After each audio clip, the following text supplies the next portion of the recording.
नमस्ते दोस्तों, मैं डॉक्टर मिथुन वसावा आपका हार्दिक स्वागत करता हूं नेट इंग्लिश समरी पर। यहां हम यूजीसी नेट के लिए इंग्लिश लिटरेचर की समरी बताते हैं। आज हम एक ऐसे कवि की बात करेंगे जिन्होंने अंग्रेजी साहित्य को एक नई दिशा दी, सर थॉमस व्यट, जिनका जीवन काल 1503 से 1542 तक रहा। सबसे पहले उनकी बायोग्राफी के बारे में देखते हैं। सर थॉमस व्यट को father of the English sonnet के रूप में जाना जाता है। उन्होंने हेनरी 8 के लिए एक राजदूत के रूप में कार्य किया था। इसी दौरान उन्होंने 1527 में इटली और फ्रांस की यात्रा की थी।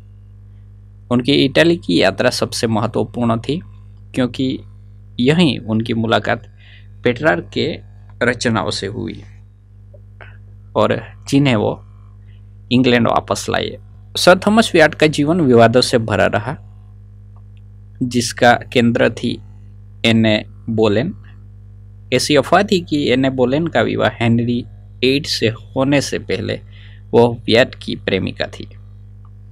जब एन बोलेन को गिरफ्तार किया गया 1536 में, तो व्यट को भी टावर ऑफ लंदन में कैद कर लिया गया। माना जाता है कि उन्होंने अपनी जेल की खिड़की से एन बोलेन को एग्जीक्यूशन को देखा था। उनकी कविता इनोसिया वेटिस व्यट फाइट्स में इसका संदर्भ मिलता है। अपने मित्र सरे के विपरीत व्यट की मृत्यु 39 वर्ष की आयु में बुखार के कारण हुई थी। सर थॉमस व्यट की सबसे बड़ी देन सोनेट है, जिसे उन्होंने इंग्लैंड में पेश किया। उन्होंने पेट्रार्क और सोनेट को इंग्लैंड में परिचित कराया। यह 2 भागों में बटा होता है, एक ऑक्टेव यानी 8 पंक्तियाँ और एक सेस्टेट यानी 6 पंक्तियाँ, जिनकी राइम स्कीम आमतौर पर एबीबीए यानी ऑक्टेव, उसके बाद सीडीटी सीईई सेस्टेट होती है। सोनेट के अलावा सर थॉमस व्यट ने कई अन्य साहित्यिक रूपों को भी अंग्रेजी में पेश किया। तेरजा रीमा, यह 3 पंक्तियों के छंदों का एक जुड़ा हुआ रूप है। एबीए, बीसीबी, सीडीसी, उन्होंने अपनी सेटायर्स के लिए इस रूप का इस्तेमाल किया। ओटावे रीमा, उन्होंने यह 8 पंक्तियों का रूप भी पेश किया।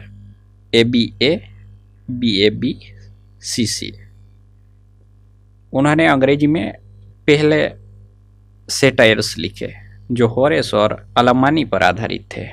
उनकी कविता माइन ऑन जॉन पॉइंट्स में उन्होंने दरबार के भ्रष्टाचार और देश की शांति के बारे में विरोधाभास दर्शाया। अब देखते हैं उनकी कुछ प्रमुख कविताएं,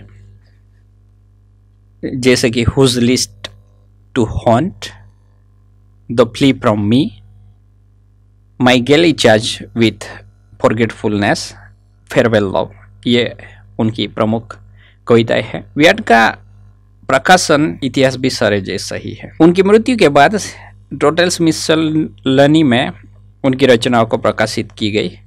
उस संग्रह में सबसे अधिक कविता व्यट की थी, तकरीबन 97 कविताएं। आलोचक अक्सर व्यट की कविता की लय को सरे की स्मूथ लय की तुलना में रफ या अनियमित मानते हैं। दोस्तों, ये थी सर थॉमस व्यट की बातें। अगर आपको यह जानकारी पसंद आई तो वीडियो को लाइक करें, चैनल को सब्सक्राइब करें और कमेंट में अपनी राय बताइए। अगली वीडियो में मिलते हैं किसी और साहित्य की दुनिया में। धन्यवाद।